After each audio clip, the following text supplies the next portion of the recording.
L'exploitation minière artisanale et à petite échelle est une source importante de moyens de subsistance pour de nombreuses personnes qui n'auraient autrement aucun revenu. Cependant, les mineurs informels travaillent dans des conditions déplorables et risquent leur vie pour extraire les quelques minéraux ou métaux qu'ils peuvent trouver. Ils passent ensuite par des intermédiaires qui leur dictent les prix pour leur acheter leurs produits, souvent en dessous de sa valeur. Je suis un ancien travailleur d'Ntanda qui a été licencié abusivement, que je n'avais pas un appui, quelqu'un qui pouvait aider à pouvoir soutenir ma cause. La grande société Mutanda a une mauvaise manière de pouvoir licencier les gens. Je sais que mes collègues qui sont restés, tous vivent dans la peur, parce que moindre erreur, une petite faute, tu es licencié. Pas de préavis, pas des avertissements, c'est directement licenciement. Mais pour ma survie, j'ai dû joindre certains amis qui faisaient déjà l'écrasage artisanal. C'est ainsi que je me trouve à Chipuki. Les conditions de Chipuki ne sont pas si faciles.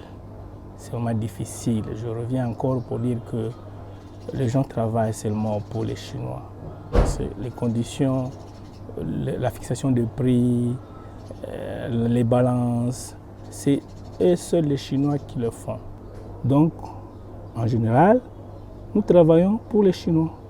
Comme ils sont les maîtres sur le terrain, ils sont les seuls qui achètent le minerai aujourd'hui de cobalt, à Kolwezi et de cuivre, artisanalement. Les conditions de vie des habitants de Kolwezi et de Kazulu se détériorent avec l'accroissement de la pauvreté, malgré le fait qu'un secteur générateur de revenus élevé s'y opère. En général, nous ne voyons pas vraiment l'effet palpable sur le changement des conditions des gens, malgré que les gens produisent. Ça ne change jamais leurs conditions sociales. Dans leurs conditions économiques, les gens restent toujours dans la pauvreté. Et même si nous pouvons dire, si le pays était organisé, ces minéraux profiteraient à tout le monde, profiteraient à ce pays. La formalisation est importante car elle assure le développement durable des emplois et des entreprises de l'économie formelle. Un processus de formalisation correctement exécuté peut engendrer une responsabilisation afin que l'exploitation minière artisanale à petite échelle, ASM, puisse être intégrée dans l'économie formelle, garantissant en fin de compte des opportunités de sécurité des revenus, d'entrepreneuriat, de sécurité, d'amélioration des moyens de subsistance et de respect des droits fondamentaux des travailleurs. À l'heure actuelle, les dispositions relatives à la santé et à la sécurité au travail contenues dans les lois sur l'exploitation minière ne sont pas appliquées car l'ASM n'est absolument pas réglementée et les mineurs travaillent souvent en secret, dans des mines abandonnées, dans des conditions très dangereuses. Sur les 70 à 80% de mineurs à petite échelle qui travaillent dans le secteur informel, 40 à 50% de cette manœuvre en Afrique sont des femmes. Elles sont confrontées à des risques tels que le trafic d'êtres humains et sont exposées au mercure qui affecte leur santé reproductive. Elles sont également exposées à des maladies telles que la sinusite, la silicose et la tuberculose en raison des tâches de broyage manuel. Leurs enfants sont également exposés à ces risques car les femmes doivent travailler et s'occuper des enfants en même temps.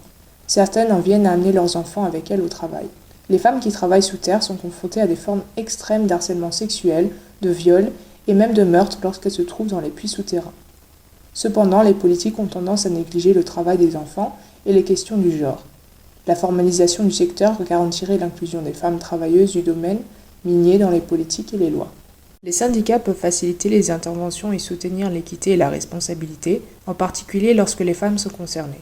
Compte tenu de l'ampleur du harcèlement policier à l'encontre des ASM et de la manière dont les femmes en particulier ont été victimes de traitements violents sur leur lieu de travail et aux mains des agents de sécurité, il est nécessaire de réformer la nature du maintien de l'ordre public dans les sites miniers de l'ASM.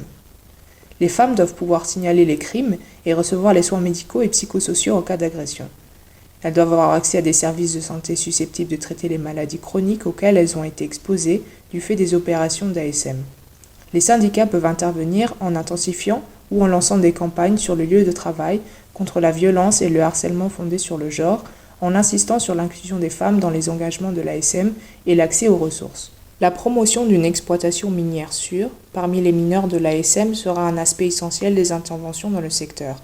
Par exemple en s'assurant que les puits de mines sont stables et que les précautions ont été prises pour éviter l'exposition à des puits de mines dangereux.